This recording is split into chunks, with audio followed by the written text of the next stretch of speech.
Hello, my name is Kim Crystal and I am the Interim K-6 Director of Instruction. I'm joined in this PowerPoint by Karen Finter, the 712 Director of Instruction as well.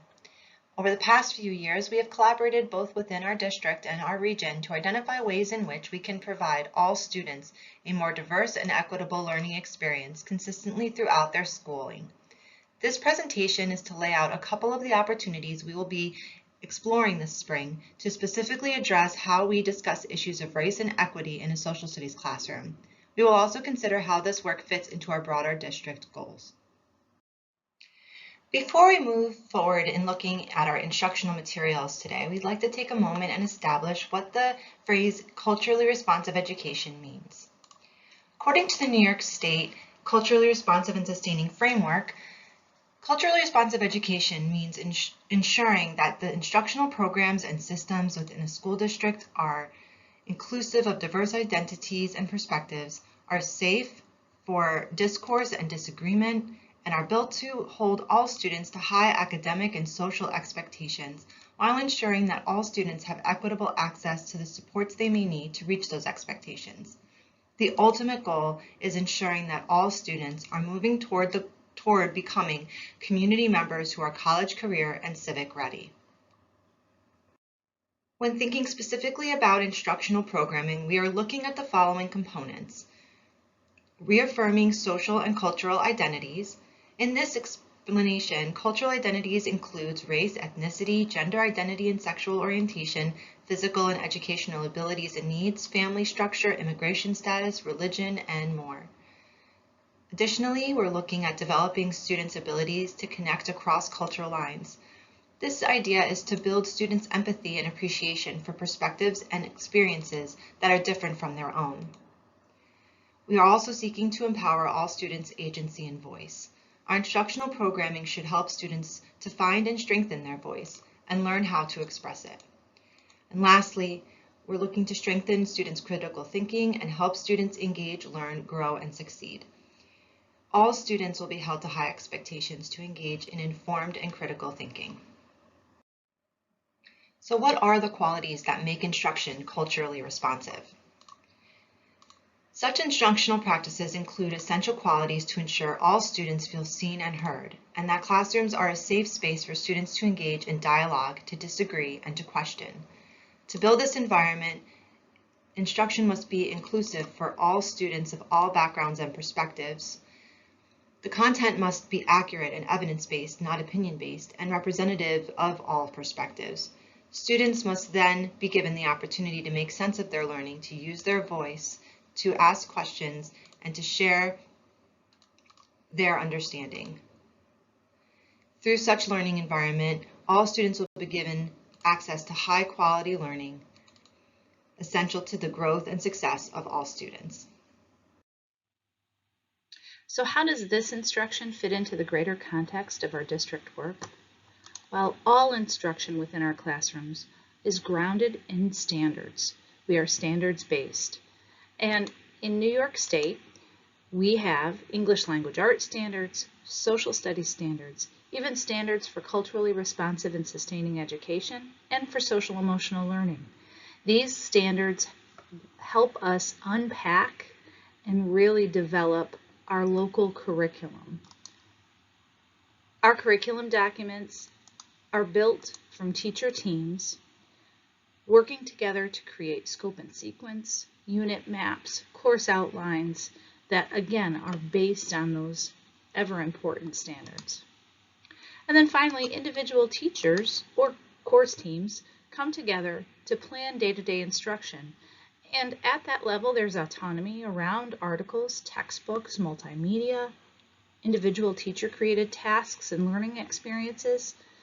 But from time to time, there are common instructional resources that are utilized. And in this case, the Monroe County Inquiry Project case studies and the resources from the Pastones Foundation will be used in a common way in those designated grade bands. As we explore what some of this instruction might look like in a classroom, I'd like to take a moment and drill down into some specific shifts in instruction when it pertains to social studies. For many of us, when we think of our social studies instruction as students, we think about a teacher delivering information to students from one singular perspective. The students would then memorize that information and likely regurgitate it on a test. Over the last few years, we've engaged in significant professional development with our social studies teachers across the district, so they are well trained in implementing inquiry-based social studies instruction. Inquiry-based social studies instruction stems from a place of engaging students in the work of a historian. Students will access historical documents and engage in this deep analysis through questioning and civil discourse. In the end, students are expected to use their voice and perspective to draw an evidence-based conclusion. The teacher serves as a facilitator, as a guide and support, but are highly trained in ensuring that their perspective is kept out of the learning and that the student's perspective is what is in the center. It is this structure that we will be talking about as we look at some specific instructional materials that we'll be using this year in grades 4, 8, and 11. Our fourth grade example is from the Past Stones project, which focuses on local history of housing policies. Here is one example of a learning target or goal and how this would connect to one of the sources a teacher will use to facilitate discussion. In this example, the teacher will be using a dot map, and the learning target is I can make inferences and ask questions about a mystery source after analyzing it. It is important to note that everything that we are about to look at are directly connected to ELA standards as well as social studies standards for the fourth grade. The teacher would put this map up on the screen and ask students to list off what they notice, what they wonder. This will be done first independently, perhaps, and then shared out through the class. This will lead to the questions that will drive their historical analysis over the next couple of days. Students will also be asked to make inferences or hypotheses that they'll then use to guide their thinking as they move through the analysis. In the end, students will be asked to draw evidence-based conclusions as the teacher serves as a facilitator and support. In this 8th grade example, we continue to pull from local history, this time looking at the events that took place in Rochester in July of 1964, commonly referred to as the Rochester Race Riots. Here, students will be analyzing this time period through the question, how do words shape history? This is directly tied to the state standard 8.9, and students will be looking at the civil rights movement and how that directly impacted our local community. In this particular example, students will be accessing supporting question 2, which is how did words shape the story of what happened in Rochester on the weekend of July 24th, 1964? Here, students will be considering opposing perspectives through 2 different articles. In the next slide, I will model how a teacher might lead students through the analysis of these sources. As a teacher provides students the opportunity to engage in this analysis, the teacher might start with providing the first article to students. The article entitled Rochester Beset by New Rioting. Students would then have time to read through the article independently, and the teacher might ask them to consider the following questions. What words and phrases stand out to you? What does this tell you about the author's point of view? What historical conclusions might you draw if this was the only source you read? The importance here is the eventual task will be for students to look at multiple perspectives, and so the teacher is going to try and have students be mindful of how reading only one perspective might influence their interpretation. After discussion, the teacher would then provide the second article, which is entitled Rochester Rebellion, July 1964. It is important to note that while the first article was written at the time of the event, the second article was written in 2017, and the students would be asked to consider how that might change the way the author's perspective is shaped. However, as the students read through, the questions might be the same.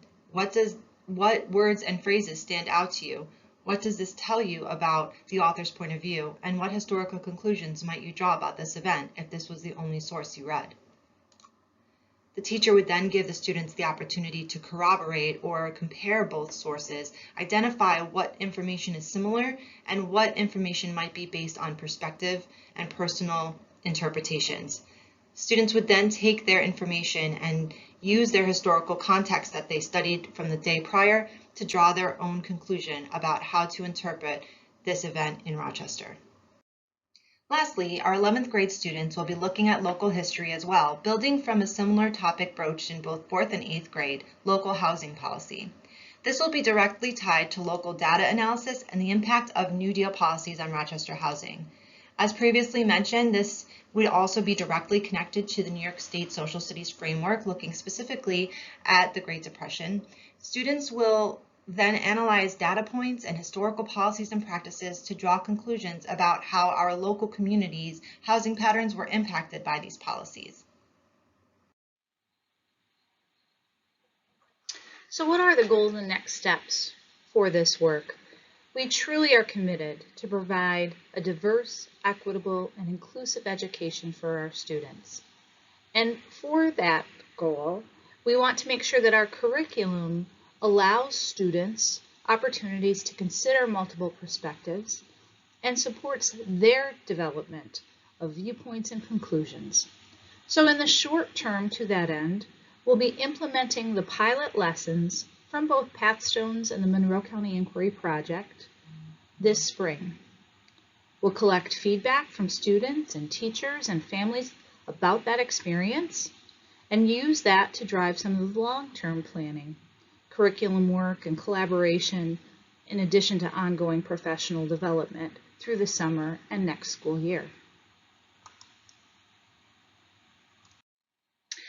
On behalf of Kim Crystal and myself, thank you so much for watching this presentation.